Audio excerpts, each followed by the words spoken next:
Good morning, my awesome friends and followers of the channel, and the members. Thank you all very much for your continued support as we keep moving forward on this quest that we're on for transparency and using moral courage. I want to say a big thank you to everyone who supported me up until now. Those that have, the new 500 subscribers, the new 500 people that have joined over the last 24 hours. I appreciate your support. We've broke the 155,000 subscriber deadlock, haven't we? We've moved forward thanks to your support. I do appreciate it. I want to say thank you to Fiona and Graham for yesterday. I want to say thank you to Steph Aldern for yesterday. And thank you, there's two people, two ladies. Please send me an email. The two wonderful Trevorites that turned up at court yesterday to give me, well, support and who sat in the hearing with me in the public gallery. Send me an email. I would like to say thank you, and I would like to send both of you a gift. I do appreciate your support. You didn't have to come and you didn't have to do it, but you did. You took the time, and I appreciate that you did that. So thank you for that. But drop me an email. What a day. What a day. Many of you have already sent me messages. Many of you have been trying to get in touch with Yorkshire Police and trying to report what happened yesterday. Thank you for that, actually. I'm not going to discuss that any further, but I want to say a big thank you. I mean, I'm a little bit disappointed, though, because outside of the courtroom in Leeds Crown Court, there's CCTV everywhere with sound. But what I am a little bit peeved off at is the fact that there was a group of individuals sitting right outside Court 12 with their notebooks and their laptops, and they sat there, and that is where that individual was sitting.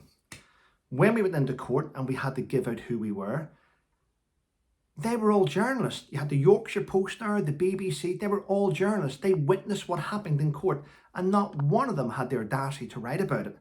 But it's on CCTV, and West Yorkshire Police will be looking at that as we speak. Anyway, sometimes it's good. Sometimes remain calm. Let all the lunatics in the asylum do what they need to do, because they're always caught in the end. We didn't think we'd get here 2 years ago, did we? We didn't think we would be able to unmask some of these lunatics online that just abuse people daily. But it's all coming out. I felt, you know what, yesterday I went red, and I'll tell you why I went red whenever I was getting abused in court. I went red because I actually sat down, looking quite smart actually, in a different suit. I just sat there and I was just looking at this person thinking, how very sad. How very sad. Your life has taken this toll where you have nothing. Not even a single person, not even a friend or a family member has turned up to support you in court. Nothing. You have nothing. Quite sad, but there we go. Anyway, let's move on.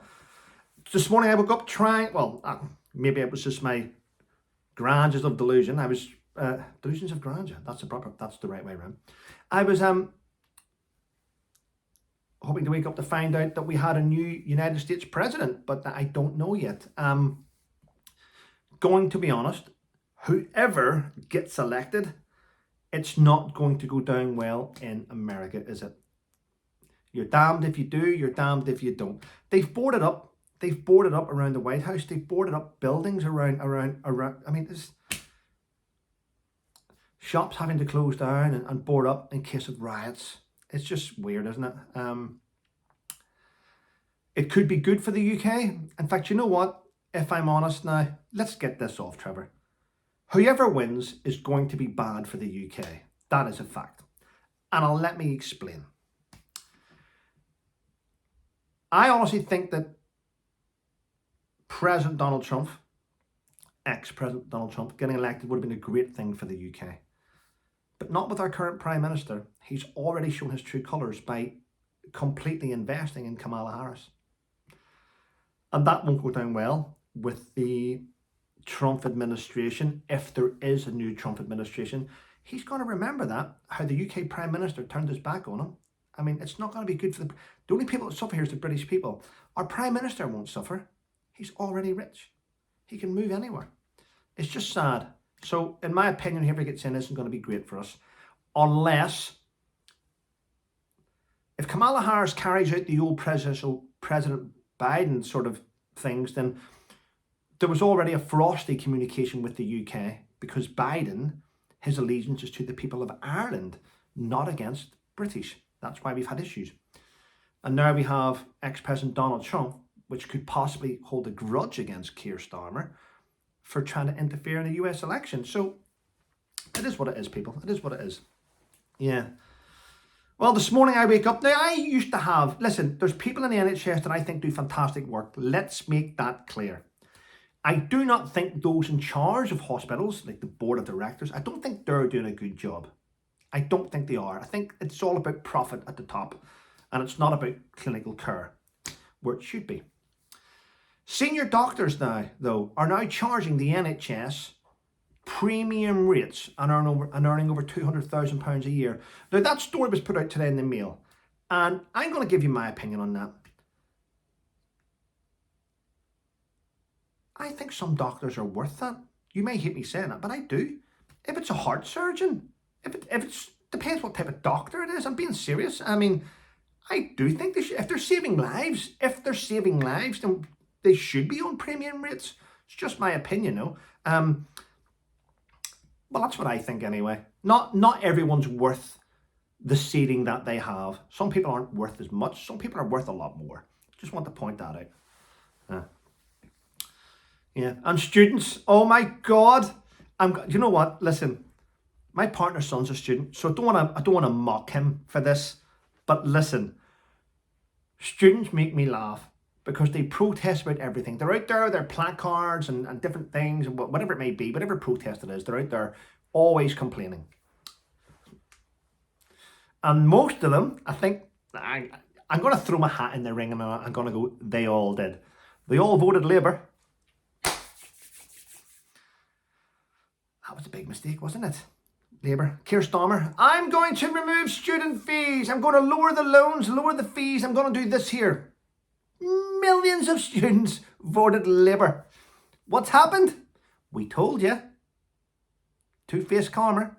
Two-tier Calmer. Two-tier Starmer, whatever you want to call him. Two-tier Harmer. He's now increased student fees. He's now increased them.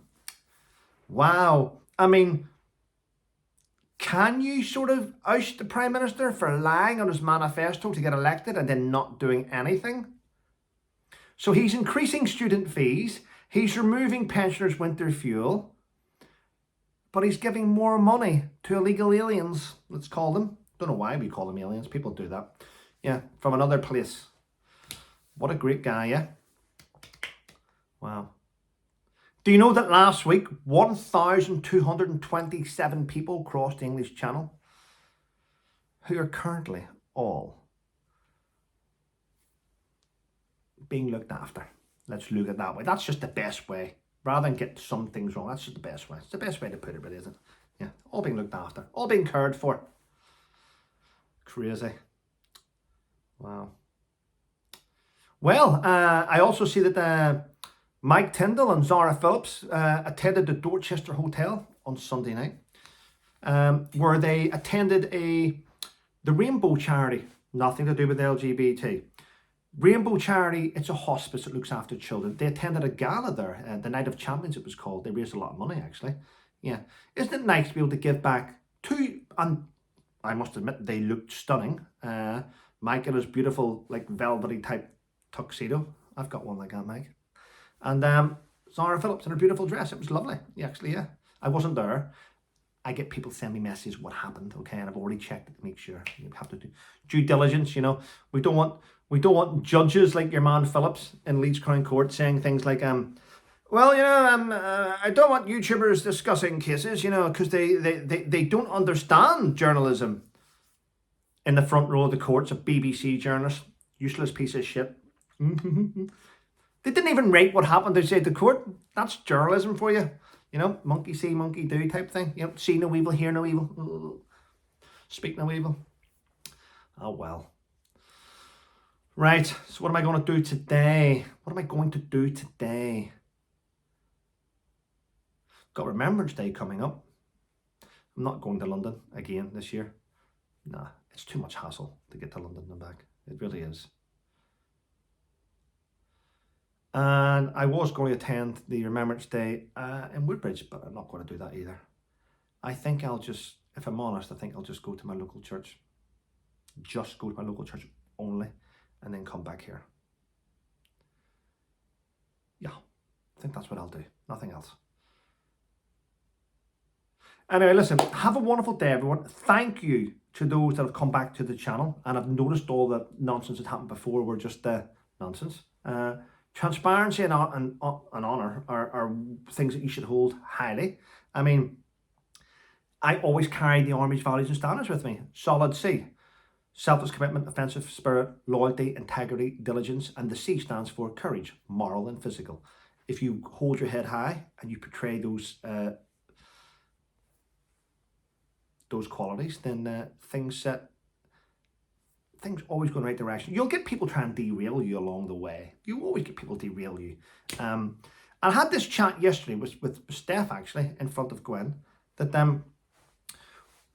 about YouTube. This is how it works. It takes a long time to build an audience. It takes a long time to get people to invest in your channel and listen to you. It does.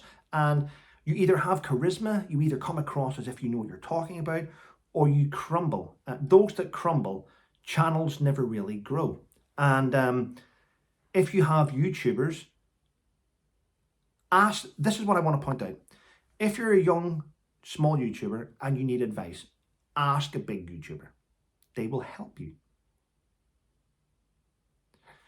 The issue is, don't attack a big YouTuber, because you're not going to achieve anything. Rather than go, look at you up there, you're this, you're that, you're this, you're not going to get help from anyone, because YouTubers all talk and they all go, did you see what that person said about that person? Don't do it. If you need help with your channel, ask. Don't attack, ask. YouTubers will reach out and help you if you ask them, but they won't help you if you abuse them. Anyway, listen, have a wonderful day. Keep leaving your reviews on Amazon for the books. Come on, coming up to Christmas. Get it on your stocking list. Get it in your stocking. Have a wonderful day. And remember, stay safe. And thanks for watching.